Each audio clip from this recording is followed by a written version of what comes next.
Today we're going to be discussing Chapter 7, which gives us an introduction to budgets and a process on how to prepare a master budget.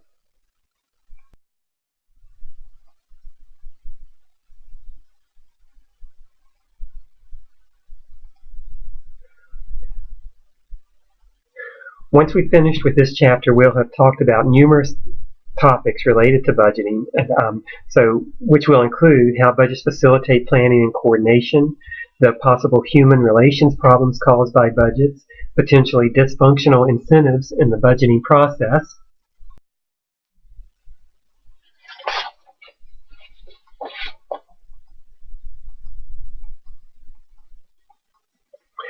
we'll also talk about the difficulties of sales forecasting. We'll discuss the major features and advantages of the master budget. We'll follow principal steps in preparing a master budget. We'll talk about the operating budget and the supporting schedules to that. We'll discuss preparation of the financial budget, and then we'll look at different ways of how Excel spreadsheets can be used to develop a budget.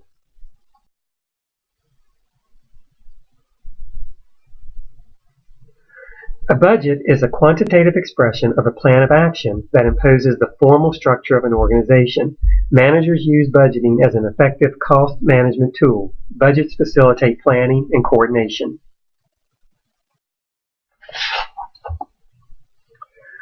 Budgeting compels managers to think ahead by formalizing their responsibilities for planning. Budgeting provides an opportunity for managers to reevaluate existing activities and evaluate possible new activities. Budgeting also aids managers in communicating objectives and coordinating actions across the organization, and budgeting provides benchmarks to evaluate subsequent performance. And we are, at my organization, we prepare budgets each year with respect to the organization level, which forecasts and provides a course to senior management for where management wants to take the organization.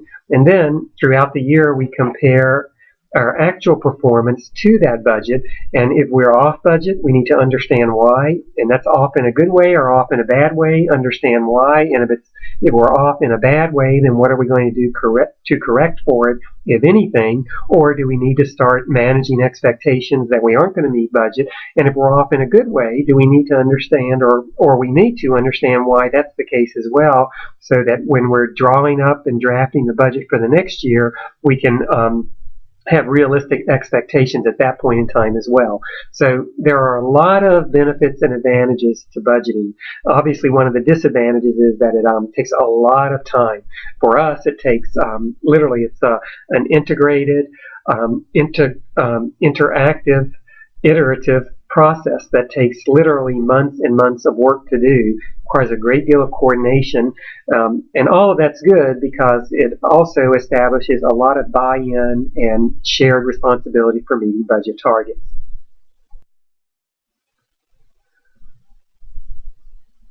So some organizations use a form of zero-based budgeting, which starts with the assumption that current activities will not automatically be continued.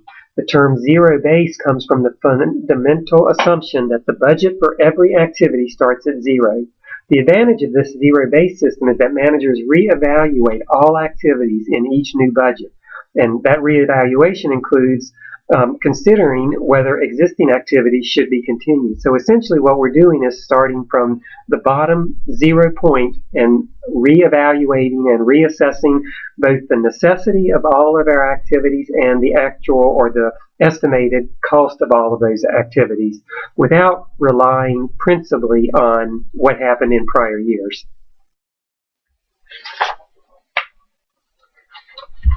There are, of course, human relation problems that come out as a result of any business activity, not only budgeting. These problems can limit, in some cases, severely limit the advantages of budgeting.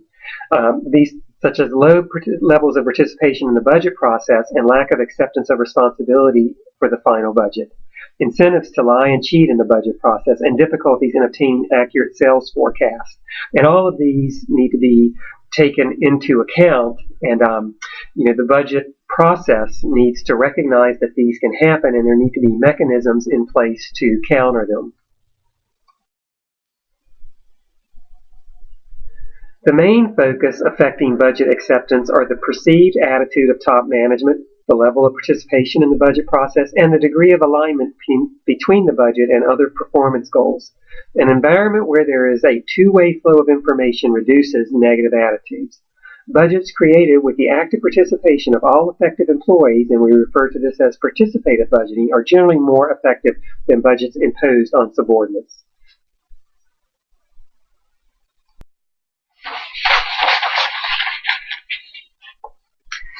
The message conveyed by the budget system may be misaligned with incentives provided by the compensation system. Misalignment between the performance goals stressed in budgets versus the performance measures of the company uses to reward employees and managers can also limit the advantages of budgeting.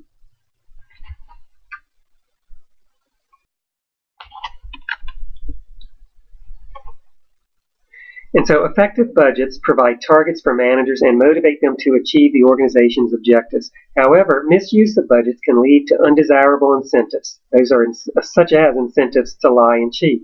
Not only do such incentives lead managers to make poor decisions, they undercut attempts to maintain high ethical standards in the organization. What incentives might cause managers to create biased budgets? That is, to essentially lie about their plans.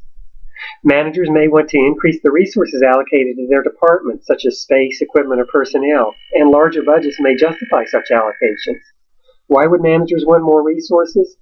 Day-to-day managing is easier when the department has more resources to achieve its output targets.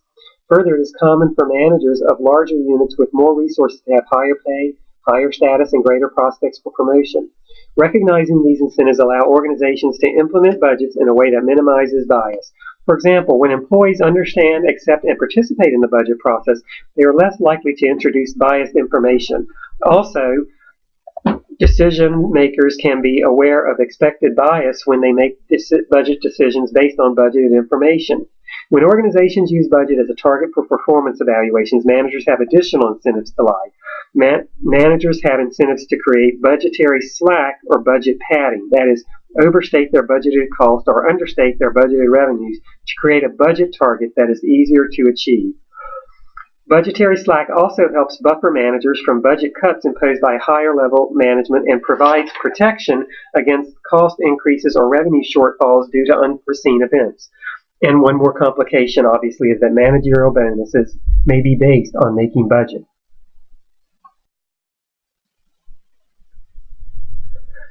A sales forecast is a prediction of sales under a given set of conditions. The sales budget is the specific sales forecast that is the result of decisions to create the conditions that will generate a desired level of sales.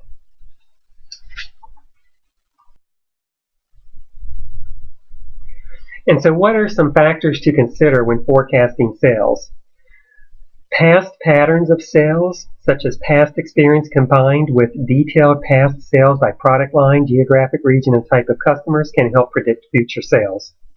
Estimates made by the sales force can also serve as the best source of information about the desires and plans of customers. General economic conditions, such as covered by the financial press, which regularly publishes predictions for many economic indicators such as gross domestic product and industrial production indices. Knowledge of how sales relate to these indicators can aid sales forecasting. Competitors' actions also impact the strength and actions of our ability to forecast sales. So a company should consider the likely strategies and reactions of competitors in forecasting sales. A company should consider the effects of planned price changes on customer demand. Normally, lower price increase unit sales while higher price decrease unit sales. You may recall we talked about this in Chapter 5. Changing the mix of products often can affect not only sales levels, but also overall contribution margin. Identifying the most profitable products and devising methods to increase their sales is a key part of successful management. Some companies hire marketing experts to gather information about market conditions and customer preferences.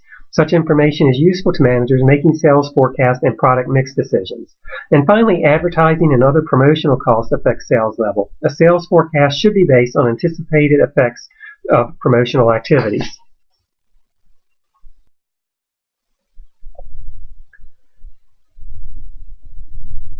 And so organizations use several different types of budgets, and here we see them listed: strategic, long-range planning, master budget, capital budget, and continuous budget. And we'll talk about each of these different types of budgets following. So the most straightforward looking and least detailed budget is the strategic plan, which lists the overall goals and objectives of the organization. While the strategic plan does not deal with a specific time frame and does not produce forecasted financial statement, it provides the overall framework for the long-range plan.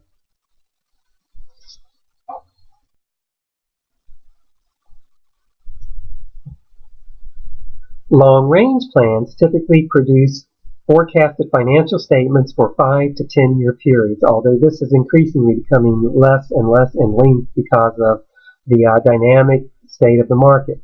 Decisions made during long-range planning include addition or deletion of product lines, design and location of new plants, acquisitions of buildings and equipment, and other long-term commitments. Companies coordinate their long-range plans with capital budgets, which detail the planned expenditures for facility, equipment, new products, and other long-term investments. Short-term plans and budgets guide day-to-day operations. And as I said earlier, the key point about long-range plans is that they generally reference 5 to 10 years, although increasingly we see these plans becoming 3 to 6 years just because of how fast the market changes and the need to be able to react to that.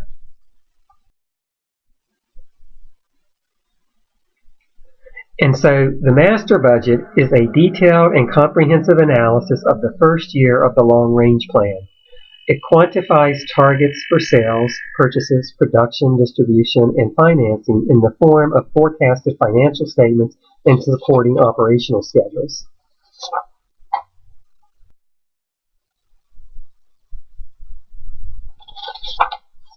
And so then we have the continuous budget or rolling budgets, which are master budgets that simply add a month or quarter in the future as they drop the month or quarter just ended. In this way, budgeting becomes an ongoing process instead of an annual exercise. Continuous budgets force managers to always think about the next full year, not just the remainder of the current fiscal year. And obviously, this sounds like a good idea. It is a good idea. The problem with this continuous or rolling budgets is that it requires a great deal of time and effort. And so managers spend a great deal of time developing budgets, analyzing actuals to actual performance to budgeted performance, and then what does that analysis say for the next budget. And a lot of that time is time away from running the business. And so that's one of the disadvantages of this type of budget, but it is also, a trade-off.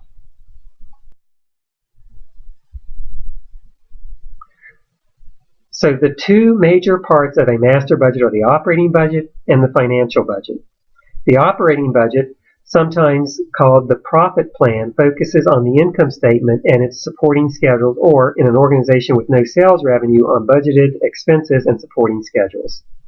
In contrast, the financial budget focuses on the effects that the operating budget and other plans will have on cash balances. The distinction between the operating budget and the financial budget is important because of the distinction between profitability and financial position. There are many examples of firms with strong profits where a weak cash position placed them in bankruptcy. There are also many examples of firms whose strong financial position allowed them to survive periods of temporary unprofitability.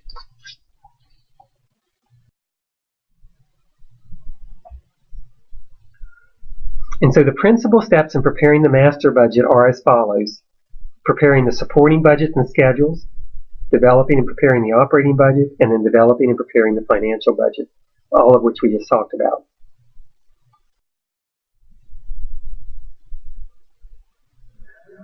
So there's some basic data that we need to develop in preparing the master budget, and these include the sales budget, the cash collections from customers, the purchases and cost of goods sold, cash disbursements for purchases, operating expense budget, and cash disbursements for operating expenses.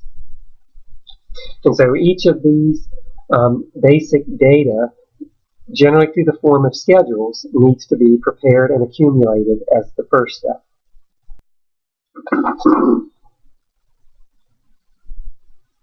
And so secondly, we prepare the operating budget using the basic data that we developed in step one. And so what that means is that we prepare forecasted financial statements such as the capital budget, the cash budget, and the budgeted balance sheet.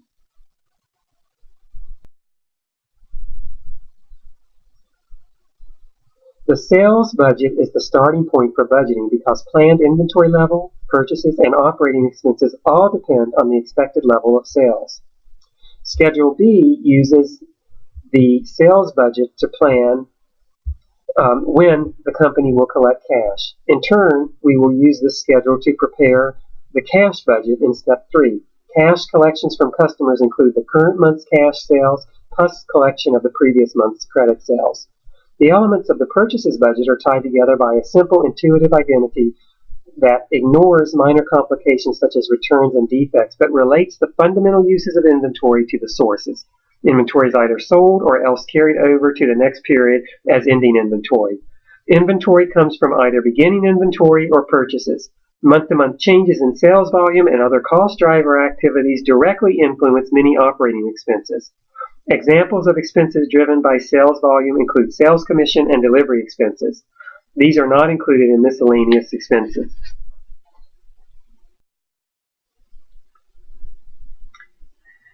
Then we have to budget our cash collections, and it's easiest to prepare budgeted cash collections at the same time as the sales budgets. And with that, we have, based on historical experience, we tend to be able to fairly reasonably estimate what percentage of our current month's sales will be collected in the current month if we make cash sales, what percentage will be collected in the next 30 days, the next 60, the next 90, the next 120 days. And so based on what our monthly sales volume is and the application of those historical trends to that number, we're able to come up with what our cash collections budget is.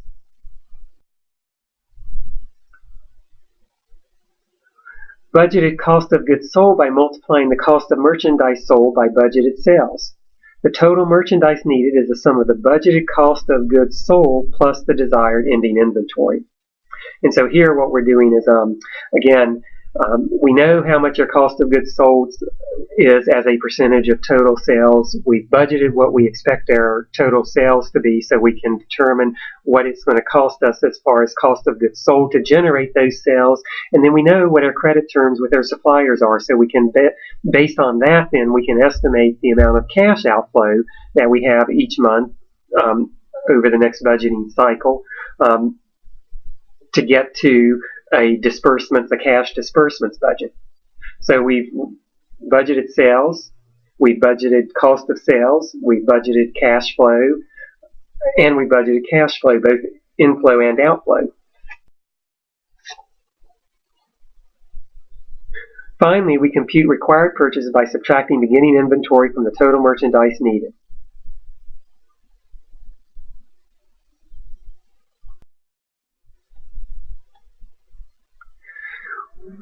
We then develop the operating expense budget, and this depends on several factors. So we have to look at issues like the month-to-month changes in sales volume and other cost driver activities which directly influence many operating expenses. We also have to look at expenses that are driven by sales volume, such as sales commissions or perhaps other delivery expenses. And so again, we relate these back to what our sales volume is. So you can understand how, you recall several slides ago, we talked about the fact that sales volume really acts as a driver or a benchmark upon which many of these other budgeting components are built.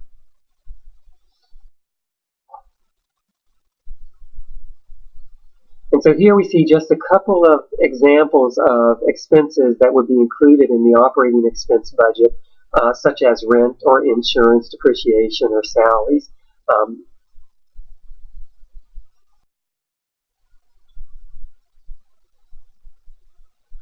And so disbursements for operating expenses are based on the operating expense budget. Disbursements include 50% of last month's wages and commissions, and 50% of this month's wages and commissions, and miscellaneous and rent expenses.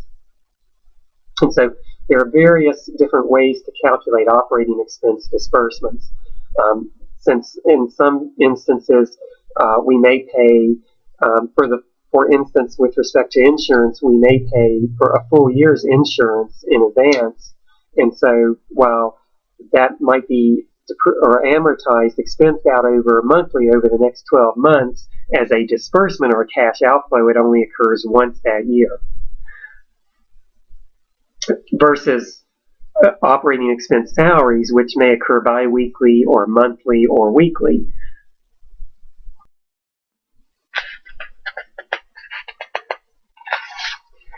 So the income statement will be complete after addition of the interest expense, which is computed after the cash budget has been prepared, because obviously where the cash budget indicates a cash deficit exists, we need to incur borrowing, which creates interest expense. Where we have a cash surplus, we're able to pay off borrowings or create a reserve for future use.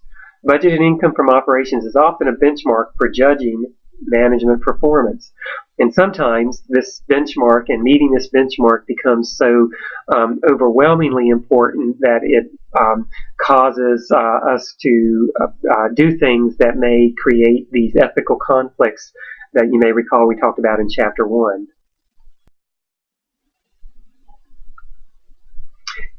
And so the second major part of the master budget is the financial budget, which consists of a capital budget, cash budget, and ending balance sheet. The cash budget is a statement of planned cash receipts and disbursements that contains the major sections of available cash balance, net cash receipts, and disbursement financing.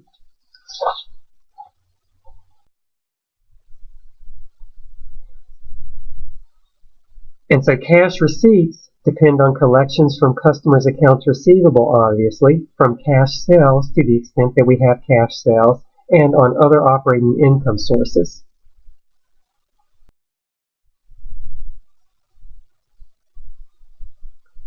Cash disbursements for purchases depend on credit terms extended by suppliers and the bill-paying habits of the buyer. Payroll depends on wage, salary, and commission terms and on payroll dates. And accompanying payroll would be the issue of employer payroll taxes, which can sometimes be substantial, and depending on the size of the organization, there may be no discretion in the timing of when those deposits are made. In some instances, they're required to be made within 3 days of the actual payroll date.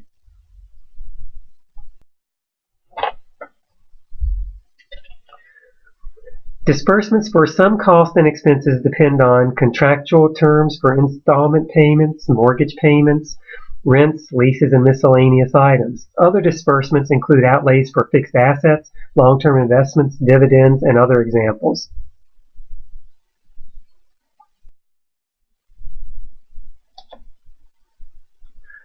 And so here we see that the cash from financing can be either positive, which means we're borrowing, so it's a cash infusion into the organization in order to cover cash deficits, or negative, which means we're repaying borrowing as a result of having a cash surplus available.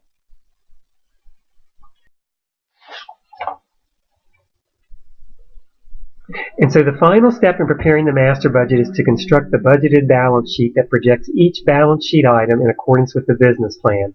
Management then considers all the major financial statements as a basis for changing the course of events. Beginning balances would be increased or decreased in light of the expected cash receipts and disbursements and the effects of non-cash items on the income statement.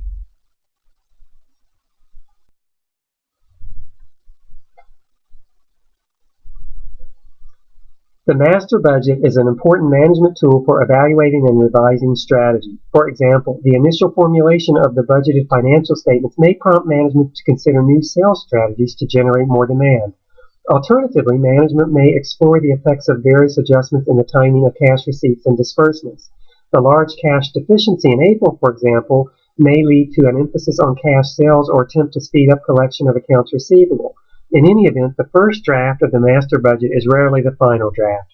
As managers revise strategy, the budgeting process becomes an integral part of the management process itself. Budgeting is planning and communication.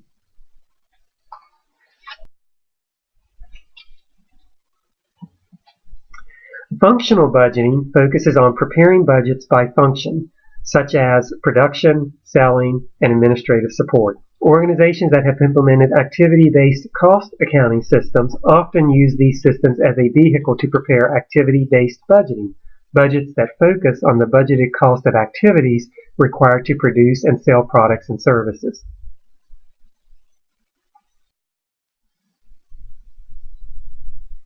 And so a well-made master budget that considers all aspects of the company, that is the entire value chain, provides the basis for an effective financial planning model, a mathematical model that can incorporate the effects of alternative assumptions about sales, costs, or product mix. Today, many large companies have developed large-scale financial planning models based on the master budget to predict how various decisions might affect the company. For example, a manager might want to predict the consequences of changing the mix of products offered for sale to emphasize several products with the highest prospects for growth. So not only does budgeting provide us with a way of shaping expectations and a way of performance management, it also provides us with another tool that can be useful in analyzing various financial decisions as we move through the year.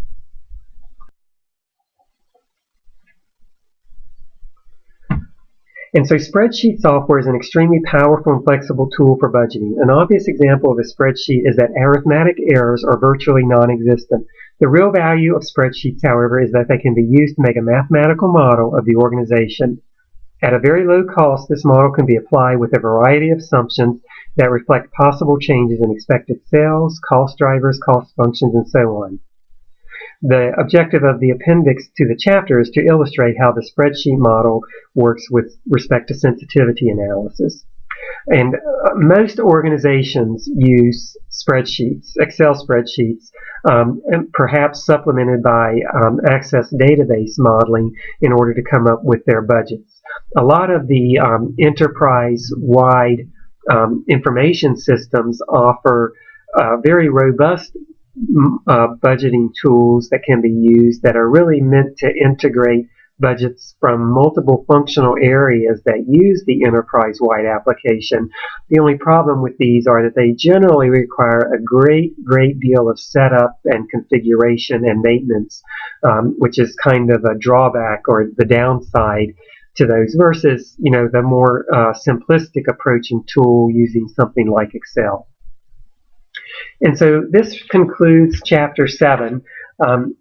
I would go back and read the chapter as I normally say and make sure you're comfortable with and understand it, and then proceed to the discussion forums and to the learning exercises. And I look forward to discussing the next chapter with you.